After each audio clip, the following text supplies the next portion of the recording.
Einstein a publié une théorie qui a totalement bouleversé l'image que nous avions du monde jusqu'alors. Il a découvert que le temps peut s'écouler plus lentement et que l'espace peut se contracter.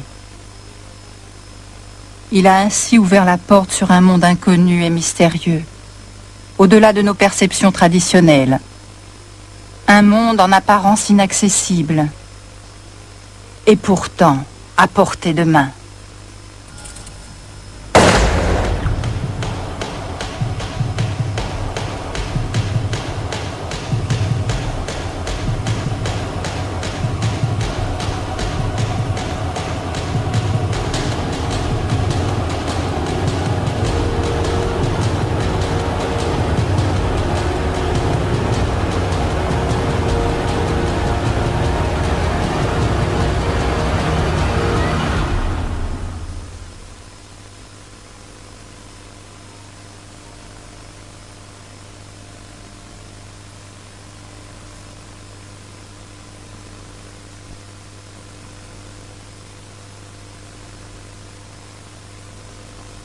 Tout a commencé avec une découverte que personne n'a su expliquer dans un premier temps.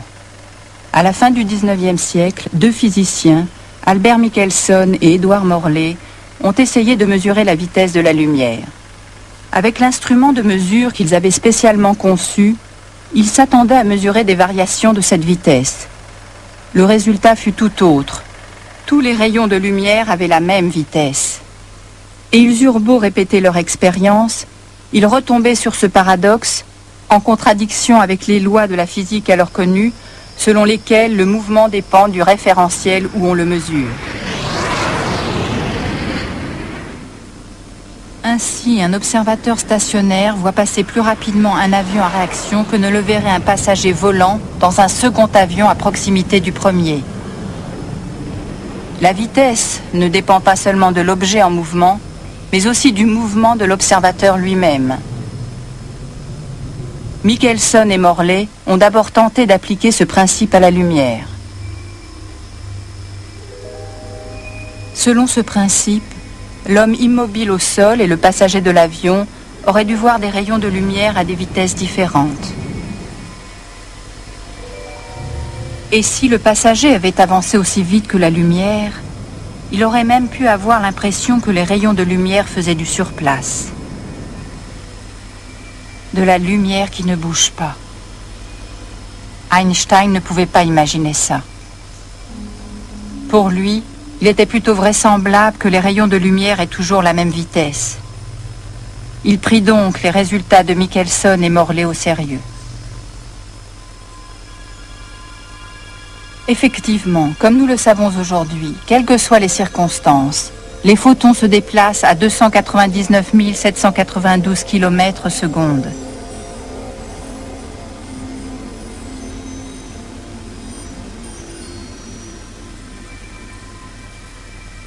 Mais si la vitesse de la lumière est toujours constante, il est impossible que les deux observateurs qui ont des mouvements différents enregistrent une vitesse différente pour le déplacement d'un photon, donc des distances d'une longueur différente.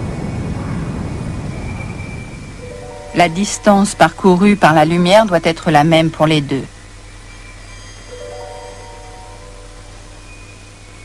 Mais cela entraîne un problème dans la formule de la vitesse. Si la vitesse est constante, alors les deux autres termes de l'équation, c'est-à-dire d'une part la distance parcourue et d'autre part le temps nécessaire pour la parcourir, doivent donc se comporter d'une manière différente de ce que l'on supposait jusque-là.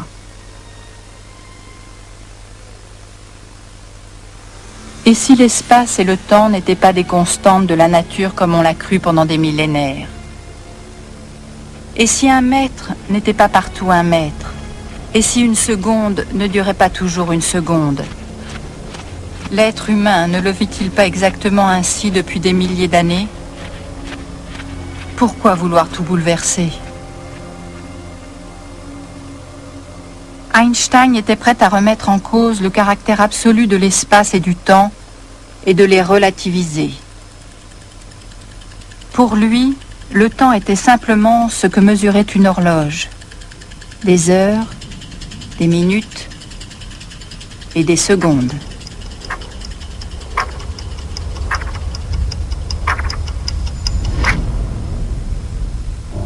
Une particule de lumière, un photon, qui va et vient entre deux miroirs, agite aussi comme une horloge. Il se comporte comme un pendule. Avec une telle horloge de lumière, on peut mesurer exactement la distance entre la Terre et la Lune. Les astronomes envoient des rayons laser vers la Lune et déterminent la distance en fonction du temps nécessaire aux rayons pour faire l'aller-retour. Il faut 1 seconde 3 dans chaque sens. La distance Terre-Lune est donc de 384 000 km. Le rayon laser fait un mouvement de va-et-vient.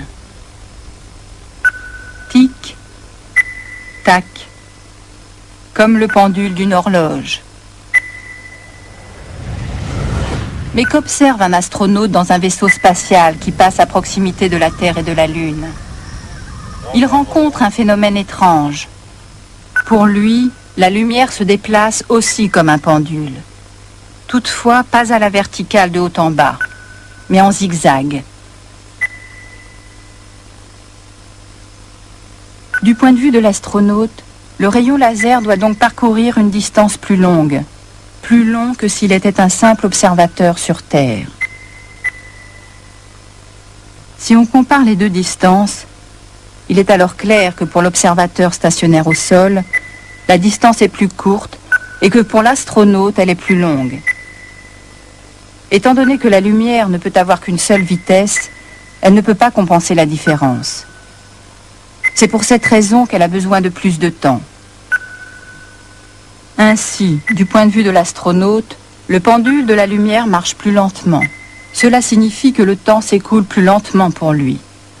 Vu du vaisseau spatial, le temps se dilate donc entre la Terre et la Lune. Ce fut une découverte ahurissante. Le mouvement provoque un ralentissement du temps. En termes simples, cela signifie tout simplement que des horloges en mouvement marchent plus lentement que des horloges stationnaires.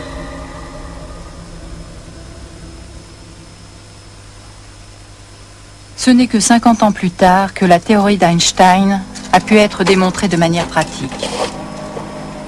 Après l'invention de l'horloge atomique, qui permet des mesures extrêmement précises, une expérience appropriée a enfin été possible. L'un de ces instruments de précision a été installé dans un avion pour un vol de plusieurs heures. Une deuxième horloge atomique est restée stationnaire sur Terre. On a finalement observé que l'horloge de l'avion était plus lente. Il ne s'agissait que de quelques nanosecondes, mais la différence était réelle. Et cette infime différence ne tenait qu'à la vitesse de l'avion. Si les scientifiques avaient utilisé un avion beaucoup plus rapide, la différence de temps aurait été plus importante.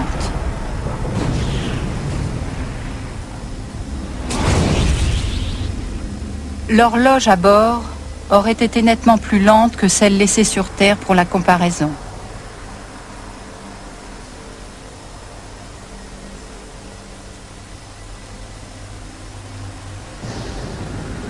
Tous les processus d'un système en mouvement sont touchés par la dilatation du temps. Ainsi, toutes les fonctions du corps humain sont ralenties. Le cœur bat plus lentement. Chaque mouvement et même la parole ralentissent. Le processus du vieillissement est également affecté. Et le sable d'un antique sablier s'écoule moins vite qu'avant. Toutefois, pour les astronautes, rien ne change. Dans leur vaisseau spatial, ils ne remarquent pas la dilatation du temps. Ils ne voient pas non plus que le vaisseau, les objets à bord et eux-mêmes se contractent dans la direction du mouvement. C'était la deuxième découverte absurde et étrange d'Einstein. Les objets en mouvement se contractent. Mais que se passe-t-il à leur retour sur Terre? Après un voyage d'1 an seulement, à une vitesse proche de celle de la lumière, les occupants du vaisseau auraient vieilli d'1 an, tandis que leurs camarades restés sur Terre auraient eux vieilli de 20 ans. Leur retour sur Terre aurait été un voyage dans le futur, et le vaisseau serait devenu une machine à voyager dans le temps.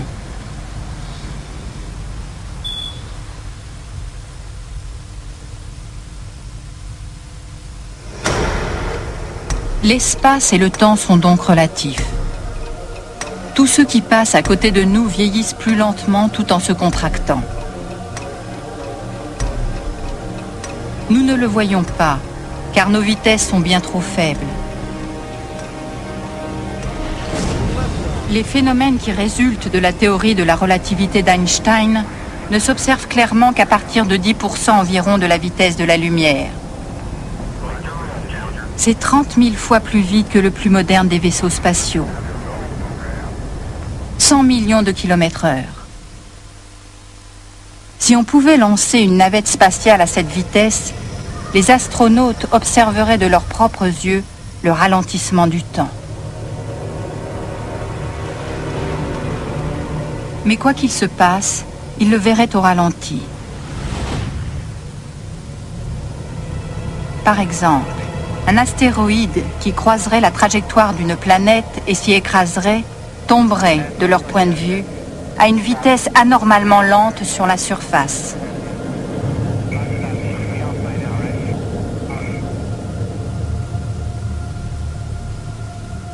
Le corps céleste s'approcherait de la surface dans un mouvement fortement ralenti, comme on le voit parfois dans des films.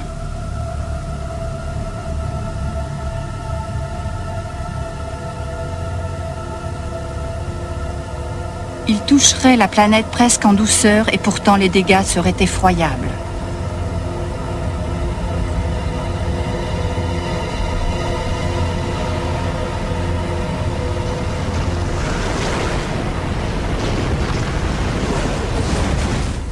Comment peut-on l'expliquer? Les dégâts provoqués par l'astéroïde sont le résultat d'une part de sa taille ou masse et d'autre part de la vitesse à laquelle il s'écrase sur la planète.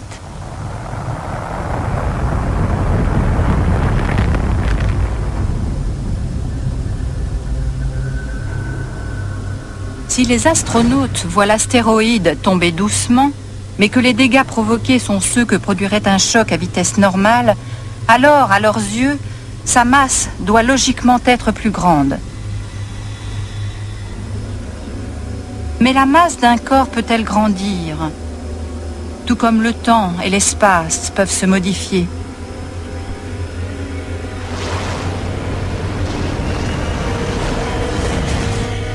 Elle le peut, dit Einstein. Plus un corps se déplace rapidement, plus sa masse augmente.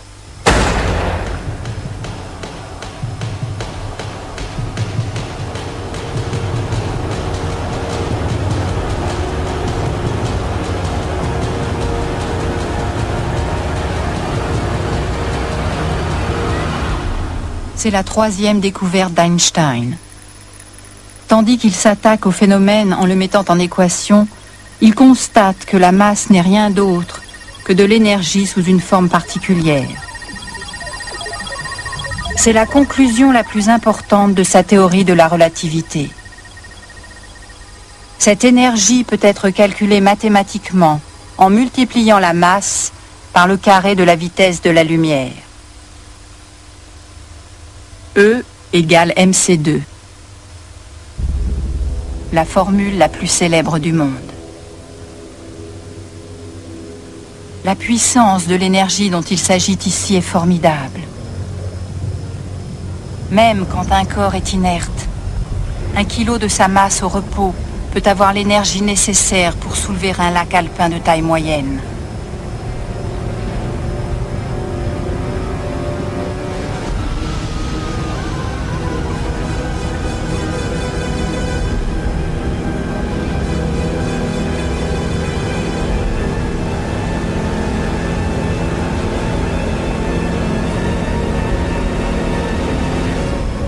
La proportion est sidérante.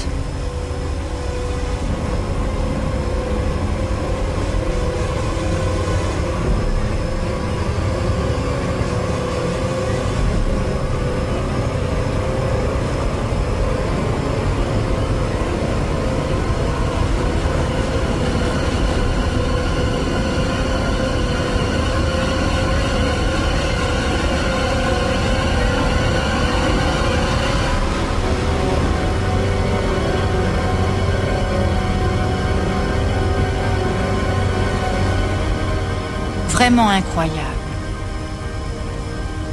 1 kilogramme de matière recèle une quantité d'énergie telle que l'on pourrait soulever plusieurs milliards de tonnes avec celle-ci. Au début, la formule d'Einstein n'était pas du tout clairement comprise. On la considérait comme une simple possibilité théorique et on ne la prenait pas très au sérieux.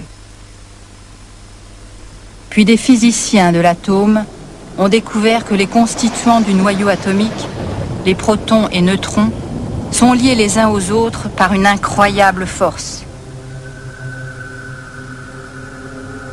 Cette attraction correspond à une certaine quantité d'énergie. Lors de la fusion nucléaire, une petite partie de cette énergie est libérée et s'échappe sous forme de rayonnement. La formule E égale mc2 n'était plus une simple théorie. Au contraire, on l'a retrouvée dans des processus de la nature.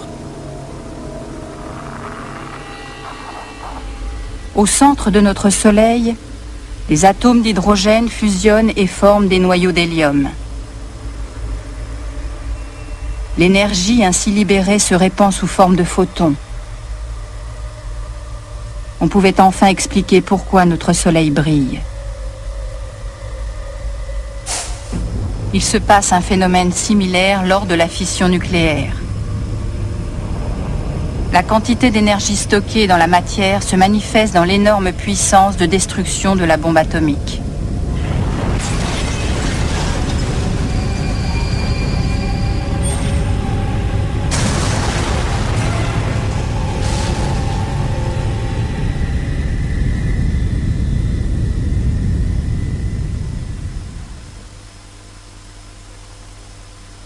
Einstein a réussi quelque chose d'exceptionnel. Il a développé une nouvelle compréhension de l'espace et du temps et ainsi redéfini certaines lois de la nature. Mais il a aussi compris que son concept avait des limites. C'est seulement lorsque des systèmes passent à la même vitesse et en ligne droite à côté d'un observateur qu'ils rétrécissent et que les mécanismes des horloges ralentissent. C'est la raison pour laquelle ces effets sont appelés théorie de la relativité restreinte.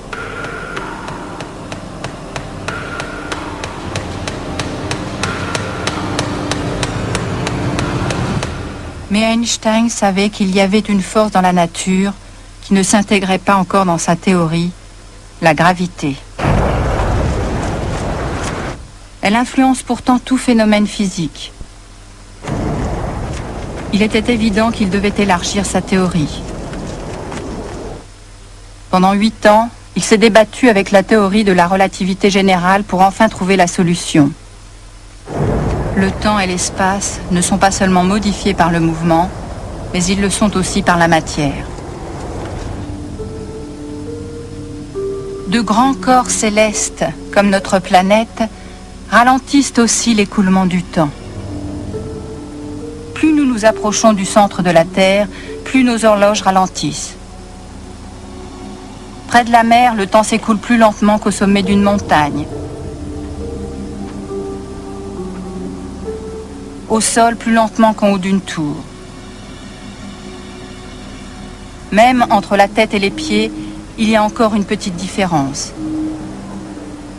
Et à 25 000 km d'altitude, la différence de temps avec le sol est si importante qu'elle doit être prise en compte par les satellites de positionnement GPS. Sans cette correction, le calcul de la position à la surface de la Terre serait erroné. Étant donné que la matière influence aussi l'espace, les longueurs des corps changent quand ils s'approchent de corps célestes. Cela nous a conduit à une autre surprise. Si on fait passer une toise par le centre de la Terre pour en mesurer le diamètre, celle-ci rétrécit. Il y a ainsi de la place pour une plus grande longueur. Qu'est-ce que cela signifie? L'intérieur de notre planète est-il plus grand que sa circonférence ne le laisse imaginer? Einstein a en effet conclu que le volume au centre d'un espace se dilate à proximité d'un grand corps céleste. En termes simples, on peut dire que l'espace augmente. Mais peut-il grandir? On ne peut pas imaginer qu'il existe au centre de la Terre un volume plus grand qu'on ne le voit de l'extérieur. C'est pour cela que le phénomène a été simplifié en un modèle bidimensionnel.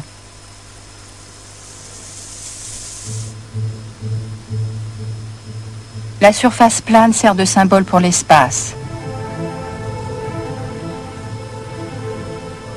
Quand il augmente, la surface s'étire et se courbe.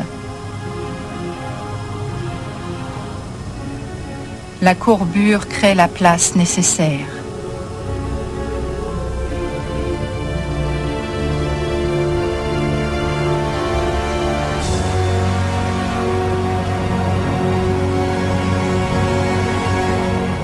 Ce fut le plus grand exploit d'Einstein. Il a tout simplement réussi à définir la gravité.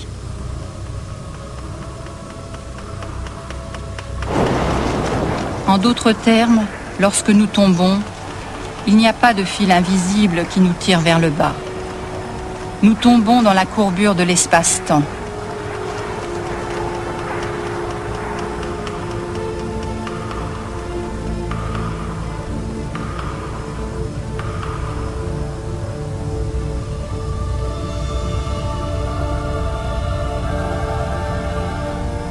On peut à présent comprendre que l'orbite du satellite GPS autour de la Terre soit un mouvement influencé par la courbure de l'espace. Le puits gravitationnel lui impose une trajectoire en orbite.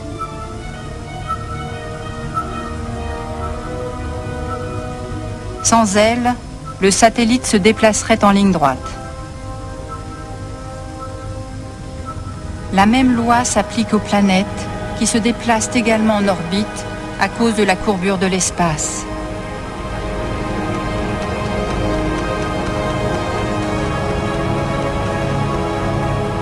On a pu obtenir la preuve décisive de la courbure de l'espace en 1919 lors d'une éclipse du Soleil. Quand la Lune cache le Soleil, les étoiles derrière lui sont visibles pendant quelques minutes. On peut ainsi mesurer leur position. Et effectivement, les étoiles près du Soleil étaient légèrement décalées. Près de la masse du Soleil, la lumière est déviée et se déplace sur une trajectoire courbe. Ce fut la première observation palpable de la structure de l'espace-temps et le grand triomphe d'Einstein.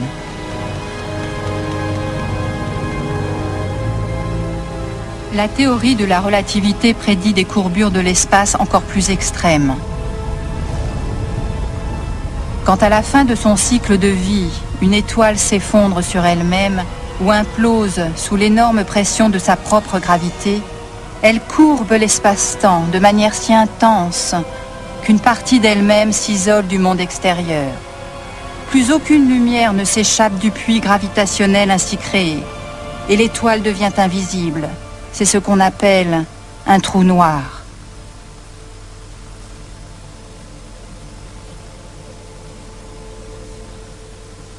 La théorie de la relativité implique aussi des questions sur la provenance et le destin de l'univers. Selon ces équations, le cosmos est né à la suite d'un Big Bang et s'est développé dans un espace-temps courbé.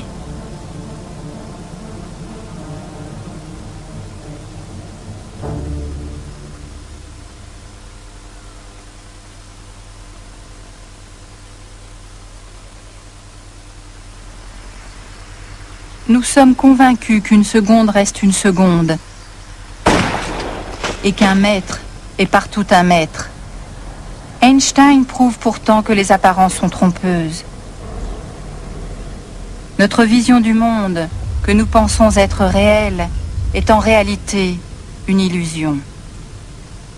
Quant à la théorie de la relativité, elle appartient à une vérité plus vaste, mais que nous ne comprenons pas encore totalement.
Parfait. Notre site internet peut les occuper une année durant grâce à son dossier Einstein très complet et en constante évolution.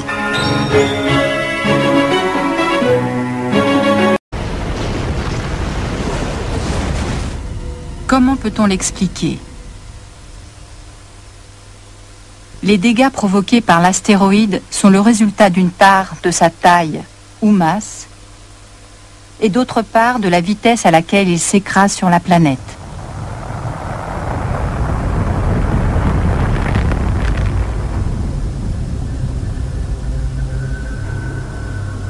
Si les astronautes voient l'astéroïde tomber doucement, mais que les dégâts provoqués sont ceux que produirait un choc à vitesse normale, alors, à leurs yeux, sa masse doit logiquement être plus grande.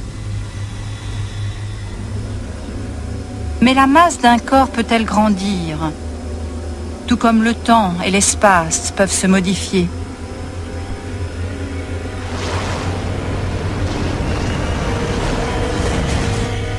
Elle le peut, dit Einstein. Plus un corps se déplace rapidement, plus sa masse augmente.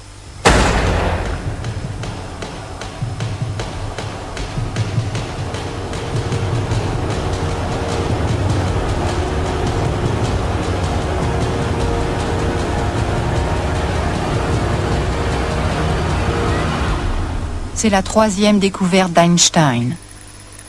Tandis qu'il s'attaque au phénomène en le mettant en équation, il constate que la masse n'est rien d'autre que de l'énergie sous une forme particulière. C'est la conclusion la plus importante de sa théorie de la relativité. Cette énergie peut être calculée mathématiquement en multipliant la masse par le carré de la vitesse de la lumière.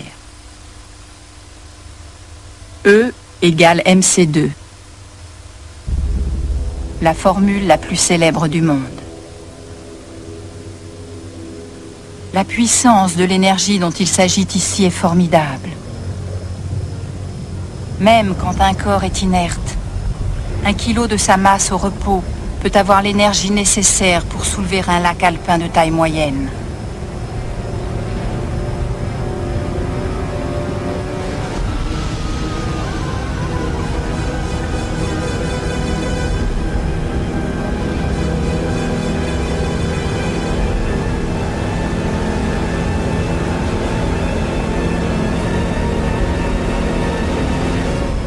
La proportion est sidérante.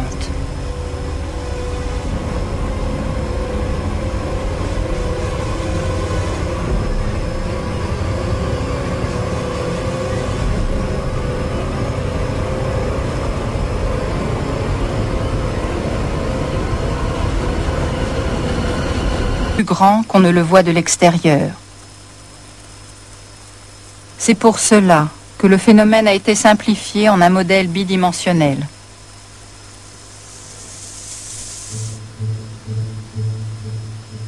La surface plane sert de symbole pour l'espace. Quand il augmente, la surface s'étire et se courbe. La courbure crée la place nécessaire.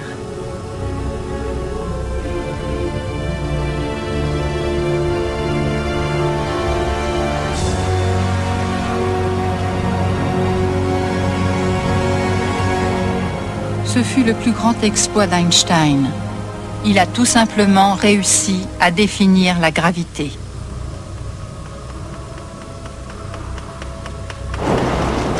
En d'autres termes, lorsque nous tombons, il n'y a pas de fil invisible qui nous tire vers le bas. Nous tombons dans la courbure de l'espace-temps.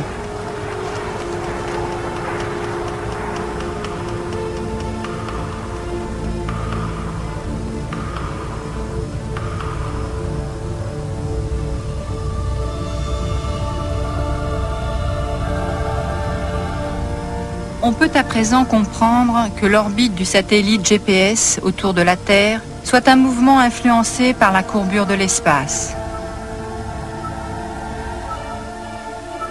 Le puits gravitationnel lui impose une trajectoire en orbite.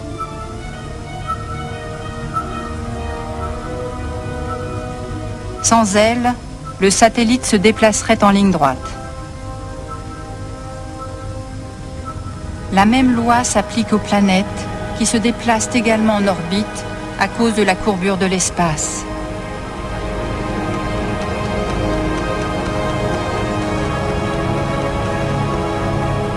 On a pu obtenir la preuve décisive de la courbure de l'espace en 1919 lors d'une éclipse du Soleil. Quand la Lune cache le Soleil, les étoiles derrière lui sont visibles pendant quelques minutes. On peut ainsi mesurer leur position. Et effectivement, les étoiles près du Soleil étaient légèrement décalées. Près de la masse du Soleil, la lumière est déviée et se déplace sur une trajectoire courbe. Ce fut la première observation palpable de la structure de l'espace-temps et le grand triomphe d'Einstein.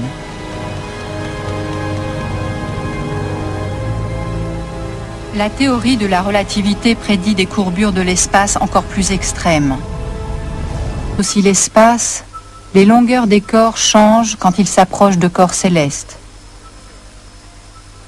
Cela nous a conduit à une autre surprise. Si on fait passer une toise par le centre de la Terre pour en mesurer le diamètre, celle-ci rétrécit. Il y a ainsi de la place pour une plus grande longueur. Qu'est-ce que cela signifie? L'intérieur de notre planète est-il plus grand que sa circonférence ne le laisse imaginer? Einstein a en effet conclu que le volume au centre d'un espace se dilate à proximité d'un grand corps céleste. En termes simples, on peut dire que l'espace augmente. Mais peut-il grandir? On ne peut pas imaginer qu'il existe au centre de la Terre un volume plus grand qu'on ne le voit de l'extérieur. C'est pour cela que le phénomène a été simplifié en un modèle bidimensionnel.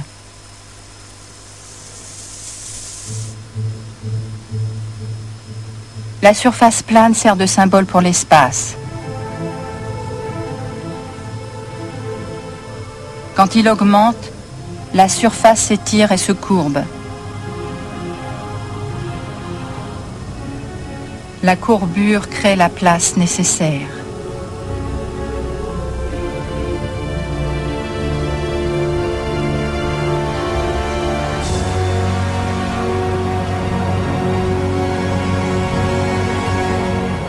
Ce fut le plus grand exploit d'Einstein.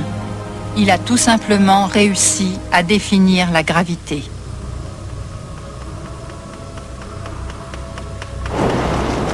En d'autres termes, lorsque nous tombons, il n'y a pas de fil invisible qui nous tire vers le bas. Nous tombons dans la courbure de l'espace-temps.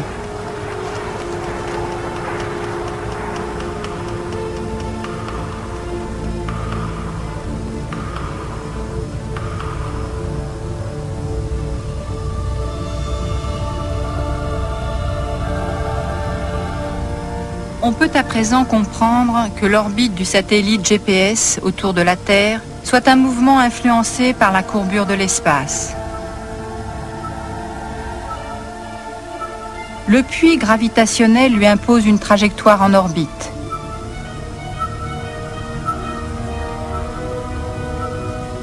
Sans elle, le satellite se déplacerait en ligne droite. La même loi s'applique au plat de l'extérieur. C'est pour cela que le phénomène a été simplifié en un modèle bidimensionnel.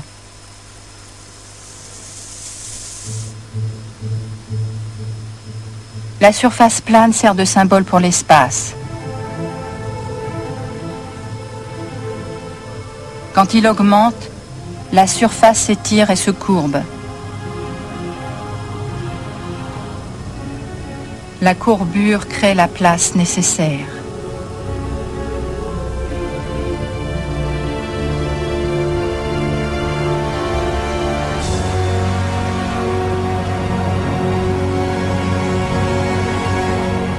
Ce fut le plus grand exploit d'Einstein. Il a tout simplement réussi à définir la gravité.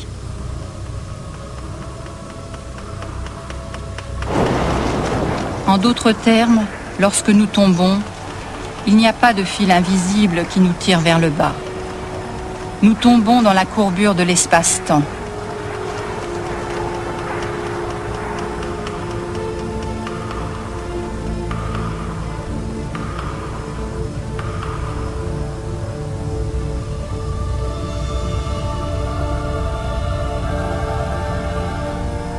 On peut à présent comprendre que l'orbite du satellite GPS autour de la Terre soit un mouvement influencé par la courbure de l'espace.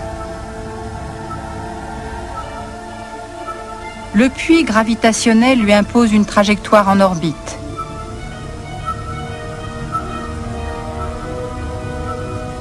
Sans elle, le satellite se déplacerait en ligne droite. La même loi s'applique aux planètes qui se déplacent également en orbite à cause de la courbure de l'espace.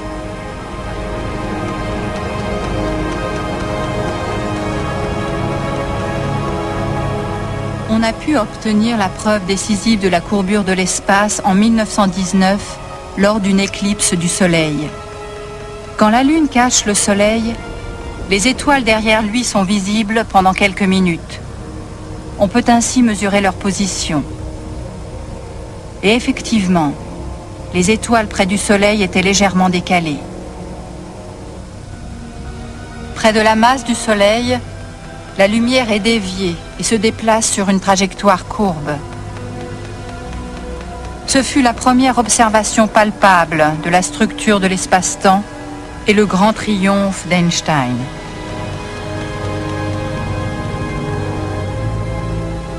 La théorie de la relativité prédit des courbures de l'espace encore plus extrêmes.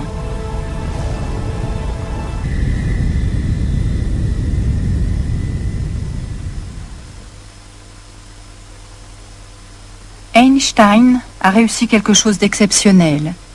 Il a développé une nouvelle compréhension de l'espace et du temps et ainsi redéfini certaines lois de la nature.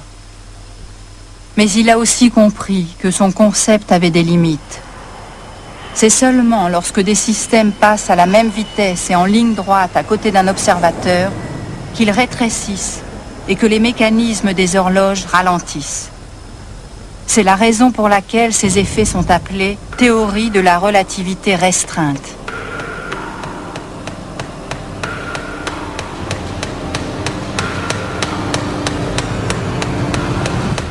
Mais Einstein savait qu'il y avait une force dans la nature qui ne s'intégrait pas encore dans sa théorie, la gravité. Elle influence pourtant tout phénomène physique. Il était évident qu'il devait élargir sa théorie. Pendant 8 ans, il s'est débattu avec la théorie de la relativité générale pour enfin trouver la solution. Le temps et l'espace ne sont pas seulement modifiés par le mouvement, mais ils le sont aussi par la matière. De grands corps célestes, comme notre planète, ralentissent aussi l'écoulement du temps. Plus nous nous approchons du centre de la Terre, plus nos horloges ralentissent. Près de la mer, le temps s'écoule plus lentement qu'au sommet d'une montagne. Au sol, plus lentement qu'en haut d'une tour. Même entre la tête et les pieds, il y a encore une petite différence.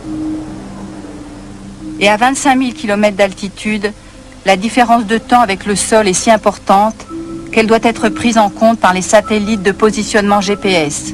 Sans cette correction, le calcul de la position à la surface de la Terre serait erroné. Étant donné que la matière influence aussi l'espace, les longueurs des corps changent quand ils s'approchent de corps célestes. Cela nous a conduit à une autre surprise. Si on fait passer une toise par le centre de la Terre pour en mesurer le diamètre, celle-ci rétrécit. Il y a ainsi de la place pour une plus grande longueur. Qu'est-ce que cela signifie? L'intérieur de notre planète est-il plus grand que sa circonférence ne le laisse imaginer? Einstein a en effet 84 000 km. Le rayon laser fait un mouvement de va-et-vient. Tic, tac, comme le pendule d'une horloge. Mais qu'observe un astronaute dans un vaisseau spatial qui passe à proximité de la Terre et de la Lune? Il rencontre un phénomène étrange. Pour lui, la lumière se déplace aussi comme un pendule. Toutefois, pas à la verticale de haut en bas, mais en zigzag. Du point de vue de l'astronaute, le rayon laser doit donc parcourir une distance plus longue que s'il était un simple observateur sur Terre. Si on compare les deux distances, il est alors clair que pour l'observateur stationnaire au sol, la distance est plus courte et que pour l'astronaute, elle est plus longue. Étant donné que la lumière ne peut avoir qu'une seule vitesse, elle ne peut pas compenser la différence. C'est pour cette raison qu'elle a besoin de plus de temps. Ainsi, du point de vue de l'astronaute, le pendule de la lumière marche plus lentement. Cela signifie que le temps s'écoule plus lentement pour lui. Vu du vaisseau spatial, le temps se dilate donc entre la Terre et la Lune. Ce fut une découverte ahurissante. Le mouvement provoque un ralentissement du temps. En termes simples, cela signifie tout simplement que des horloges en mouvement marchent plus lentement que des horloges stationnaires.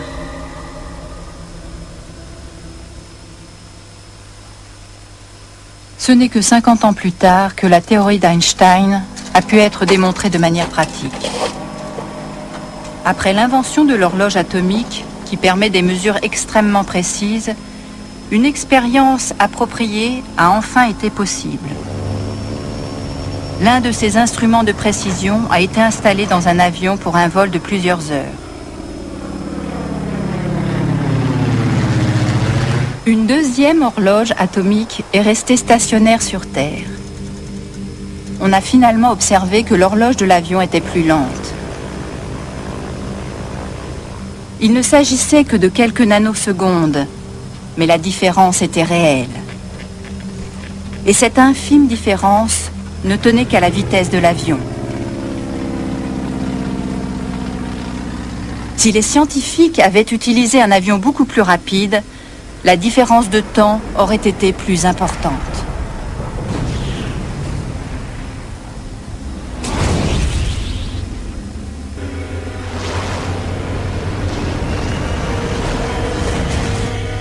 Elle le peut, dit Einstein. Plus un corps se déplace rapidement, plus sa masse augmente.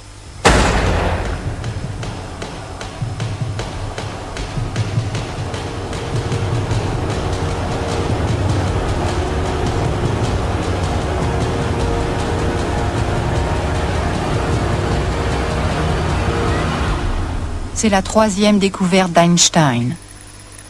Tandis qu'il s'attaque au phénomène en le mettant en équation, il constate que la masse n'est rien d'autre que de l'énergie sous une forme particulière.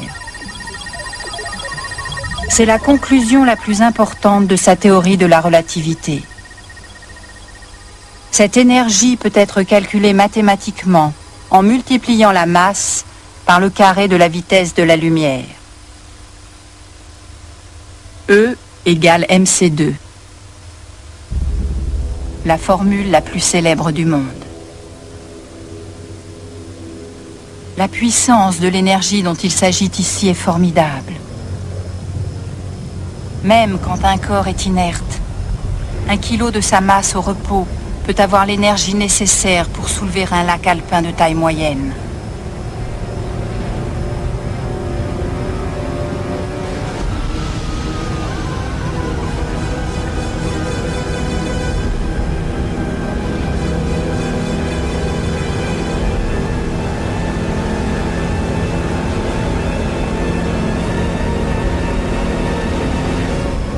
La proportion est sidérante.